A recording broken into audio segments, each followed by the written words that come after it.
Russia has received another batch of Su-34 fighter bombers, according to the state-owned United Aircraft Corporation.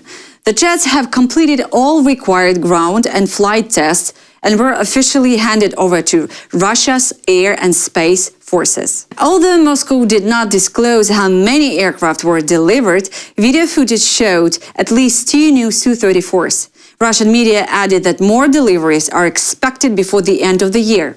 The Su-34 is designed to strike ground, surface and aerial targets, including infrastructure sites protected by air defenses and located far from base airfields. It can also carry out aerial reconnaissance missions. The aircraft is based on the Soviet-era Su-27 and can carry up to 8 tons of weapons. Its main armament includes glide and correction modules that turn ordinary, unguided bombs into precision weapons with a range of 40 to 60 kilometers. Massive drone attack shuts down 8 Russian airports overnight. Several Russian cities, including Kaluga, Tambov, Sochi, Krasnodar and others, were first to close their airports overnight on October 6.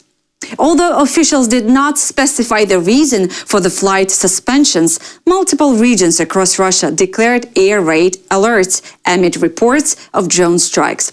Local telegram channels mentioned explosions near Ryazan, Dzержинsk, Nizhny Novgorod, Tuapse and Sochi. Drones also targeted the Moscow region. The city's mayor Sergei Sobyanin claimed that air defenses shut down a drone flying toward the capital.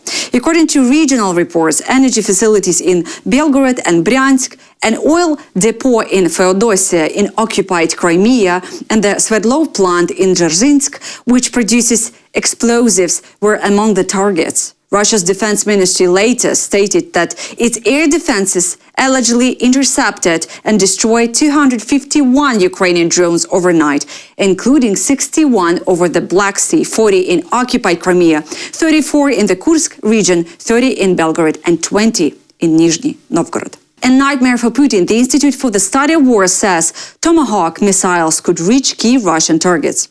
The researchers warn that supplying long-range Tomahawk cruise missiles to Ukraine would give Kyiv the ability to strike many important military and industrial sites deep inside Russia.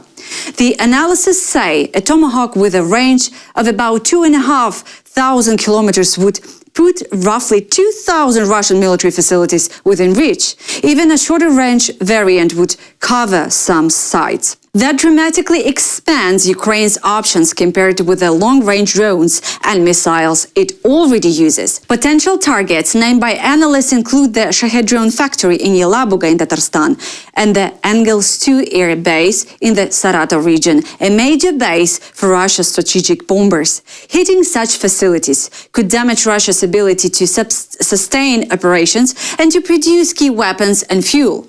Institute for the Study of War notes that Kyiv's long-range drones have already struck rare areas inside Russia, but their warloads and range are limited. Tomahawks carry bigger payloads, fly farther, and are highly accurate, making them better suited to destroy specialized infrastructure, refineries, power plants, aircraft bases, and weapons factories. The report also says Moscow is trying to influence U.S. policy through rhetoric, from threats of escalation to play down claims about the missile's usefulness. Still, analysts argue that the practical effect of giving Ukraine reliable long-range strike options would be to increase pressure on Russia's military economy. Separately, Institute for the Study of War points out that Ukraine is developing its own long-range cruise missiles.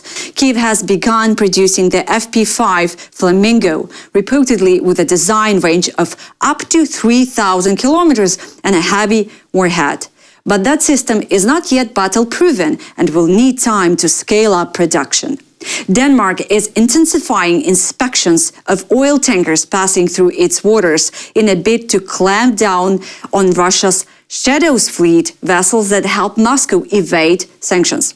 The Danish government says it will pay special attention to older ships, which are often used in shadow operations and pose serious environmental risk due to their condition. Denmark's environment minister noted that many aged tankers transit Danish territorial waters. That's why they were strengthening monitoring of basic environmental standards to more effectively and consistently crack down on tankers and Russia's shadow fleet, he said. Industry minister added that Denmark will stop Putin's war machine. We will use everything at our disposal. Our authorities are now increasing oversight so we can protect Denmark and Danish waters, he stated. Denmark also plans to introduce rules limiting sulfur content in ship fuel by year's end. Officials say the data collected may be shared internationally to help identify specific vessels for sanctions. French President Emmanuel Macron recently said European states will begin intercepting Russian shadow fleet ships that enter their waters. Meanwhile, Estonia has warned that shadow fleet activity in the Baltic Sea is becoming increasingly dangerous and that limiting it would significantly boost regional security. Germany's Chancellor Friedrich Merz said he suspects Russia is behind a series of identified drone flights recently spotted over the country. Speaking after several incidents that forced Munich airport to temporarily close over the weekend, Merz called the number of drone incursions across Europe unprecedented, even compared to the Cold War.